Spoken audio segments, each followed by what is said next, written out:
on n'a pas à être qualifié d'islamophobe. Je veux dire par là qu'on a le droit, dans un pays laïque, il faudrait le rappeler à M. Bayrou et à d'autres, on a le droit de critiquer des religions. Salut à tous, patriotes. Aujourd'hui, on va parler d'Éric Zemmour, encore une fois, au cœur de la tempête, après son passage sur BFM TV. Je ne sais pas si vous avez vu ce passage, mais c'est vrai qu'il y va fort. En tout cas, on va essayer de voir si ses propos sur la laïcité, l'immigration, qui a mis en tout cas les gauchistes en PLS sur Internet, ces propos ont été trop virulents. Alors, a-t-il raison? A-t-il été trop loin? Spoiler, pour moi en tout cas, il tape dans le mille. Car en premier lieu, la laïcité est un droit non négociable. Zemmour l'a dit haut et fort, en France, on a le droit de critiquer toutes les religions. Islam, christianisme, judaïsme, personne n'est intouchable. Petit bémol pour le judaïsme, vu l'histoire, c'est vrai que critiquer le judaïsme est un petit peu plus compliqué, un petit peu plus sensible. C'est ça la laïcité, l'héritage de Voltaire. Mais les bien-pensants crient à l'islamophobie dès qu'on ouvre la bouche sur l'islam. Foutaise, critiquer une idéologie, ce n'est pas haïr les gens. Zemmour défend la liberté d'expression face à ceux qui veulent nous bâillonner. En deuxième lieu, Zemmour enchaîne évidemment sur le meurtre tragique, un Malien clandestin sous OQTF tué par un Bosnien d'une famille qui n'aurait jamais dû rester en France. Et là, sujet évidemment sensible, Zemmour y va de son Zemmour, on va dire, c'est-à-dire qu'il est un petit peu dur dans ses mots. D'ailleurs, il cite malien plusieurs fois, au mieux de dire Aboubacar Cissé, ce qui aurait été quand même un petit peu plus humaniste, en tout cas de dire son nom de famille et pas le résumer à un État, c'est-à-dire un malien.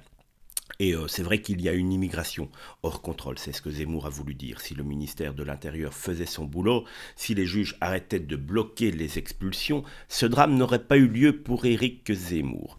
Il ne fait que pointer l'évidence, c'est un fait certain, c'est en effet un OQTF tué par une personne qui n'aurait pas dû être sur le territoire français. Mais on ne peut pas résumer cela quand même à strictement un problème d'OQTF. Non.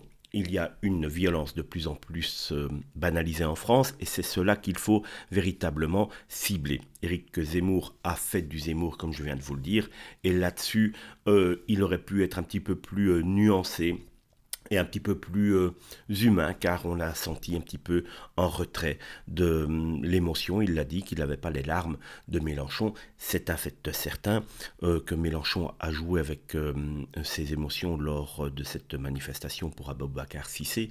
Mais il y a un problème plus profond. Mais c'est vrai que les OQTF, voilà, ils doivent quitter le territoire français. Ils ne se trouvent pas français, ils savent qu'ils ne peuvent pas rester à long terme sur le territoire français, donc il y a un gros problème et il faut absolument essayer de mettre à exécution ces OQTF, car cela pose problème, même si ici, ce n'est pas le malien, ce n'est pas l'OQTF qui a été mis en cause dans l'affaire, et c'est un véritable drame.